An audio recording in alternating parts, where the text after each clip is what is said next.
Arya Carlton, why did you call the police? Jasper Smith pushed the door open, looking enraged. I had just lit candles for Dad, and there were still unburnt candles placed on the floor. He barged in angrily, looking arrogant. He was probably here to pick a bone with me about Nicole Simmons. However, his expression softened when he saw the candles and the smoke that drifted up to the ceiling. Today is the 7th day since Nicole's child passed away. Although you made a mistake, I can see that you're being thoughtful now. Sign this memorandum of understanding and the adoption agreement.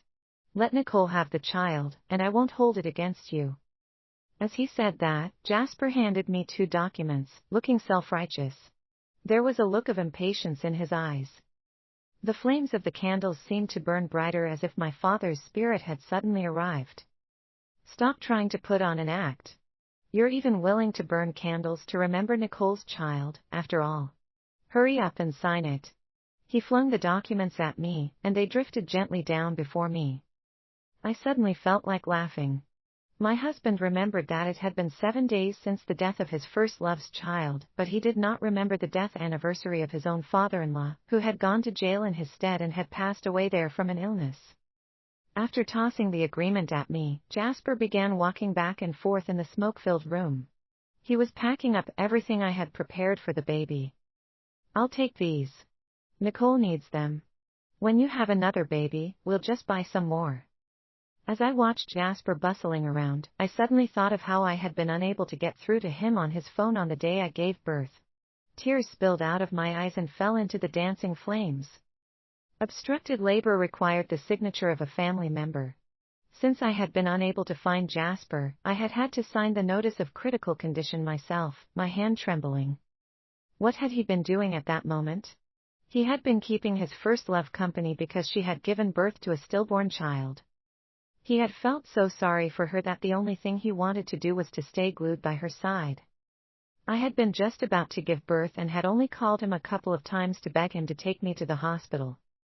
He thought I was annoying and accused me of not being understanding or compassionate. I was disrupting him in taking care of Nicole, so he blocked me. I risked my life to give birth to my baby, and I was in the intensive care unit for several hours before I woke up. The child who should have been by my side was in Nicole's arms instead. Jasper had his arm around Nicole, who was carrying the baby. They had been smiling so sweetly, like a happy family of 3. What did that make me? When I thought about that, I silently put down the candle I was holding. I looked at the man whom I had loved for 3 years, and who had once sworn grand oaths of love to me. He had become a completely different man because that woman came back. I said calmly, Jasper, let's get divorced. Divorce? What are you playing at now? Jasper was startled when I mentioned divorce.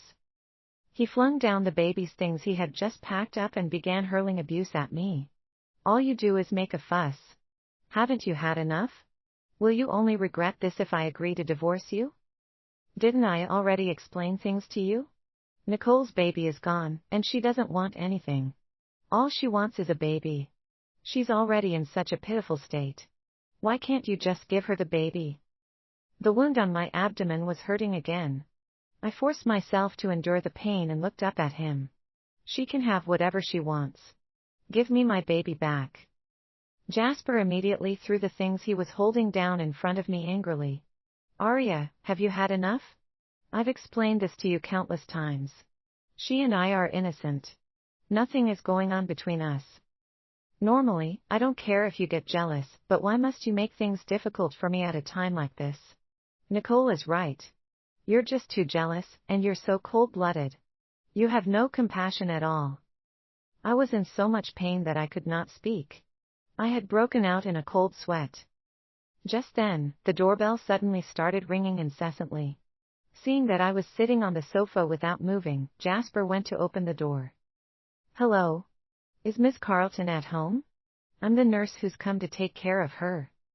But before the nurse could finish, Jasper said harshly, she doesn't need you. Get lost. Then, he closed the door with a loud bang. He turned and saw that I was leaning against the sofa, tears streaming down my face from the pain. Jasper's expression changed, and he walked straight over to me. What's the matter with you? You've been training as a dancer since you were young. Haven't you always been healthy? Nicole's always had a weak constitution, and she's always sick with something or other. She even had a stillbirth, but even so, she wasn't as in much discomfort as you are now. You're not faking it, are you? I think you are faking it. Don't you normally get up to all kinds of things because your health allows you to? I've never seen you get hurt. You only gave birth to a baby. Why did you have to be so pretentious and get a nurse? Nicole's so much stronger than you are. I sent her to a sanatorium, and she was actually worried about wasting money. So I wasn't even worthy of having a nurse after giving birth. Nicole only had to whimper for her to take my place at the sanatorium and take everything that had originally been mine. I clenched my teeth and forced myself to hold on as I stuffed the painkiller on the table into my mouth. I lay back on the sofa and caught my breath. Jasper brought me a bowl of soup that was already cold. It had a film of oil floating on its surface. Drink this. Nicole asked the people at the sanatorium to pack this up for you. She said that you just had a baby as well, and you'll need nourishment to get your strength back. However, you can't be as unwell as Nicole is. She was at death's door when she gave birth, and she even lost her child. Despite that, she's still showing concern for you. You should apologize to her for what you said at the time. I looked at the layer of oil on the soup, and the limp garnish floating on it. It was in a transparent plastic container, and I could even see a half-gnawed chicken drumstick sunk at the bottom. Plus, the smell of onions made me move my face aside in discomfort. I won't drink it. I don't know if it was because of the pain or the disappointment, but tears were gathering at the corners of my eyes. In the end, they leaked out. Jasper had once treated me very well. He used to remember that I hated onions, and whenever we went out to eat, he would pick out any onions in the food. However, he had changed ever since Nicole came back pregnant from overseas. When Jasper saw that I was not moved by the gesture, he slammed the soup heavily down on the coffee table. It splashed everywhere. Arya, don't be so stubborn. If you keep causing a fuss, you'll never see the baby or me again. I was so stunned that I momentarily forgot the pain. I had never imagined that the man I had loved for so many years would threaten me with my own child. I want to see the baby. I thought about the birth and how difficult it had been, and I hadn't even gotten to see the baby before it was taken away. It made my heart hurt so much that I felt like I was suffocating. Jasper seized the chance as if he had found my fatal weakness. He became smug at once and pulled out his phone, getting ready to dial Nicole's number. Apologize to Nicole first. If you apologize to her and sign the agreement, I'll let Nicole allow you to see the child, which already belongs to her. Apologize. The child that belongs to her? My disbelief was growing. You snatched my baby away to give to her, and you want me to apologize to her? What gives you the right to do that? Jasper looked displeased at once. He grabbed me by the collar and said menacingly, that baby is born with my genes. Without me, where would you have gotten a child from? Since it's mine, I'll decide who gets to raise it. Keep giving me attitude if you dare. You're not willing to call and apologize to Nicole? Then go straight to her and apologize to her face. He yanked me up by the collar and dragged me away. Jasper. Let go. It hurts. The wound on my collarbone was covered with gauze, and as it chafed against my clothes, blood and pus oozed out. The gauze had slipped off.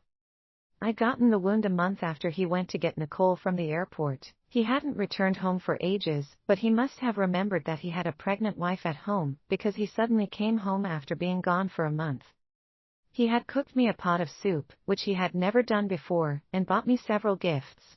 He'd apologized to me in a soft voice and told me that things had been very busy at work and that he hadn't had time to send me a message.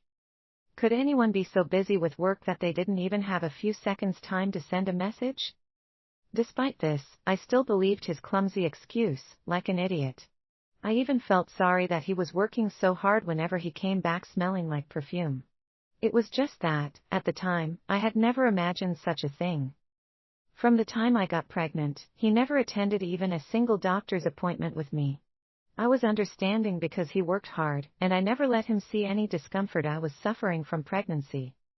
Now I knew that on all those days when he didn't come home or didn't reply to my messages, he had been meticulously taking care of another pregnant woman. He had served up the soup he made and said that he wanted to feed me, but then he was interrupted by a call from Nicole.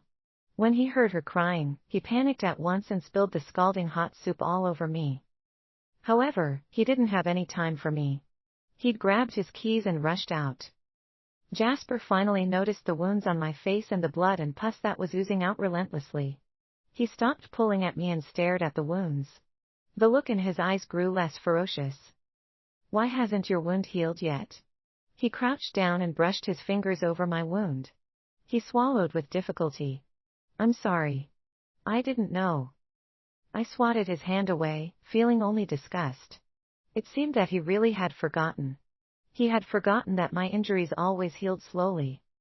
When we were dating, he had announced that he would protect me thoroughly and never let me get hurt. He had even laughed and said that I was like a porcelain statue that had to be handled with care. However, now he had forgotten it completely. "I'll take you to the hospital." My breathing quickened, and I could not even refuse before he pushed me into the car.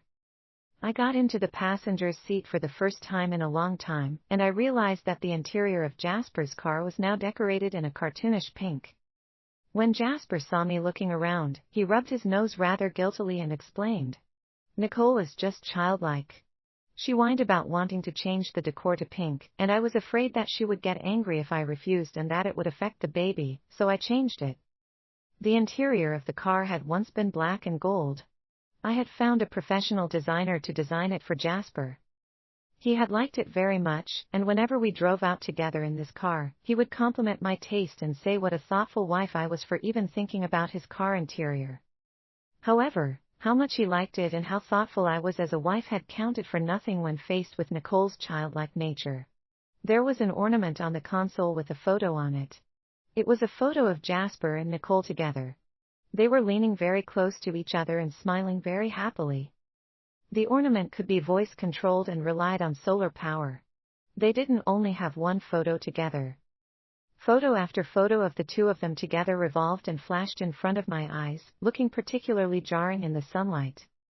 Jasper noticed what I was looking at, and he followed my gaze. As his eyes alighted on the rotating ornament, music started playing. "If you sneeze, I must be missing you." It was Nicole's voice. "Ahem. The crystal you gave me shattered somehow, and Nicole felt that the car was a little empty, so she put that there. If you don't like it." The sunlight was stinging my eyes. I closed them slowly. "It's all right. Let's go to the hospital." In the past, I would have made a fuss. However, I no longer wanted this man, and I would not care anymore about anything that concerned him. However, the car had only gone some distance forward when Nicole called, crying. I heard the sound of a baby wailing, and my heart twisted violently at once. I grabbed Jasper's arm hard. "The baby. What's wrong with the baby? Why is he crying so loudly?" However, Jasper had no time for me. He flung my hand aside and stopped the car at once before turning it around. "Get out of the car." His voice was filled with urgency. "Hurry up. Nicole's in such a state that she's crying. I've got to rush over there to see her."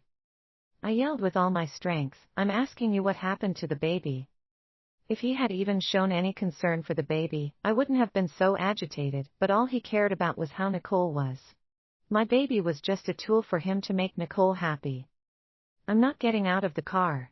I want to go and see the baby." Jasper dragged me out of the car and looked disdainfully at me. "If you're there, Nicole will overthink. Besides, your current state is going to scare Nicole and the baby. Get a cab to the hospital. When I've dealt with everything, I'll come and take you home." He looked at the wound on my face and neck, and the contempt in his eyes did not seem to be an act. He did not say anything else and just got into the car before speeding off. The wound on my abdomen had burst open, and the hand that I held to my stomach was stained with blood. I was so worried about the baby that I was overwhelmed with anxiety, and I fainted. If a kind-hearted passerby hadn't sent me to the hospital, I would probably have died on that road. When I'd had the wound rebandaged at the hospital and gotten a prescription, I went home. Jasper rushed angrily toward me. Who is he? My friend Brian Earnshaw had been helping me along, and he stood in front of me to shield me. I pushed him aside gently and looked straight at Jasper. I said honestly. I met him when we both joined the same university club. He works at the hospital and just dropped me off at home on his way back. Jasper did not believe me. He yanked me over to his side. Your friend from university.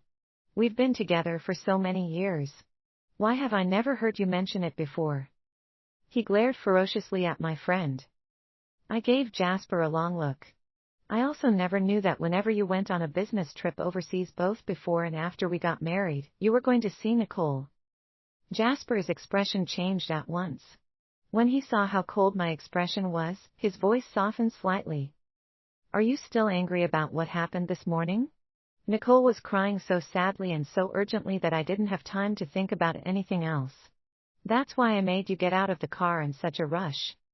Once I was done with Nicole, I called you, but you didn't answer on purpose. I went to several hospitals, but I couldn't find you. The moment I get back, I see another man touching you. Are you doing this on purpose, Arya? There was actually a note of jealousy in his tone. Brian saw the weariness in my eyes, and he interrupted Jasper. Mr. Smith, your wife is currently feeling very weak. If you have the energy to accuse her, why don't you take her home so she can rest? Jasper narrowed his eyes and looked Brian up and down. These are our family affairs. We don't need an outsider like you to intervene. Brian opened his mouth to say something else, but I interrupted him. You should get going, Brian. I'm sorry for troubling you so much today. Thank you. Are you going to be okay? Brian was still worried.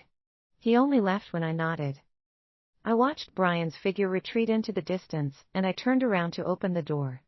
Behind me, Jasper asked darkly, Arya, aren't you going to explain things to me? I turned around to look at him, and the corners of my mouth twitched slightly. What do I need to explain? Why didn't you answer my calls? Why are you in an ambiguous relationship with a man? I couldn't help snorting with laughter. When you rushed off to see Nicole and tossed me out of your car, you forgot to toss out my phone with me. If you really had gone to the hospital to look for me, you wouldn't have missed me. You would have seen for yourself what I was doing with another man, and you wouldn't have to lob empty accusations at me. After all, I'm not you. How could he say that he had gone to the hospital to get me and that he'd waited for a long time? It was raining so heavily outside, and Brian had only helped me along for a few steps, but half his shoulder was already soaked. If Jasper really had gone to several hospitals to look for me, he wouldn't have turned up to accuse me while looking so neat, without a hair out of place. Jasper turned white, then red. He pressed his lips together and said impassively, Nicole. But before he could finish, I turned and walked into the house. I did not want to listen to him speak. I only wanted to get divorced as soon as possible and get my baby back. I moved all my things out and left the house that I had lived in with Jasper for 3 years. The lawyer drafted a divorce agreement and gave it to me. According to his suggestion, I could not divorce Jasper just yet. There were too many financial entanglements between us, and I would not be able to make a clean break so quickly. The only thing I could do for now was to move out and give him the cold shoulder. As for the baby, I asked my friend to arrange for a reliable nurse to work at the sanatorium and help to look after the baby. She would also tell me how the baby was doing. Even though I missed the baby very much, I had no choice but to be tough and deal with the work I had on my hands. When Jasper got home and saw that I had moved my possessions out, he thought I was just throwing a tantrum. He called me angrily several times, only to find that I had already blocked him. He had no choice but to retaliate by posting photos of himself with Nicole and the baby on his social media. The next time I saw Jasper was at an auction half a month later.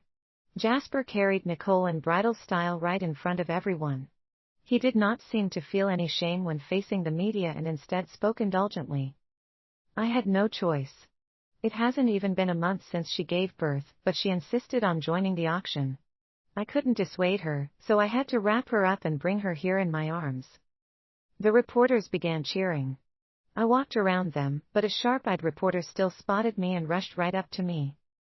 Mrs. Smith, there are rumors that you and Mr. Smith are divorced.